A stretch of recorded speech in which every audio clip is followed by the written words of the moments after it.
Ça parle d'un photographe à La Réunion en ce moment. Nique ta mère, fils de pute. Pendant plus d'1 an, Manon et David ont vécu l'enfer sur les réseaux sociaux. Tous les jours, ils recevaient des centaines de messages d'insultes de la part d'inconnus, incités par 2 Instagrammeuses, dont une ancienne cliente, qui avait pris le couple pour cible. Une situation d'autant plus difficile quand on est community manager comme Manon. 2 personnes que je connaissais pas du tout, qui se permettaient derrière un écran de me souhaiter du mal, de me demander de me suicider, de me pendre, de me dire que j'étais qu'une merde. Moi, les réseaux sociaux, c'est mon travail aussi. Donc, c'est comme si, en fait, tous les jours, on allait sur son lieu de travail avec la boule au ventre. Et c'était ça pendant des jours et des jours, des mois et des mois. Psychologiquement, c'est difficile parce que dans ces périodes-là, en fait, on se sent seul au monde. Et je me demandais si un jour ça allait s'arrêter. Cette violence verbale est allée encore plus loin. Sur les réseaux, David a été accusé de faits très graves. J'ai été accusé de pervers, de pédophile, de proxénète, de détournement de mineurs, sans preuve. Une personne avait décrété vous serez la cible et je vais vous détruire. Au moment où ça arrive, vous vous dites que c'est un mauvais rêve ou un cauchemar. Vous êtes même en train de vous remettre en question, alors même que vous savez que vous êtes innocent. J'avais vraiment plus goût à rien. Là. On peut même penser au pire. Hein. On ne sait pas quoi faire et on se dit...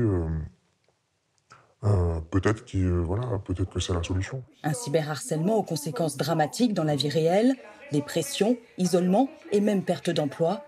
Sa réputation salie, David n'a pas pu retenir ses clients. Aujourd'hui, j'ai dû fermer l'activité de photographe, malgré les messages de certains collaborateurs ou même de clients professionnels qui me disent que, bien entendu, on ne croit pas ce genre de message. Le simple fait pour un professionnel d'associer son image à autant de propagande nauséabonde, c'est tout bonnement impossible. Sur des fausses accusations, les gens peuvent tout perdre. Leur famille, leur conjoint. Parce que si moi j'avais cru tout ce qui s'était dit sur mon conjoint, on aurait pu très bien aussi se séparer. Vous détruisez la vie des gens sur tous les plans pour qu'ils n'arrivent plus à se relever. C'est vraiment cette volonté-là de s'acharner et de continuer à taper quand la personne est par terre. Seule solution pour stopper ce cyberharcèlement, la justice. Alors le couple a porté plainte. Maître Suleiman Omarji est leur avocat. Il est responsable du département du droit du numérique dans un grand cabinet. Pour lui, les réseaux sociaux deviennent de plus en plus des sortes de tribunaux populaires au détriment de la présomption d'innocence. Les internautes parfois manquent de recul.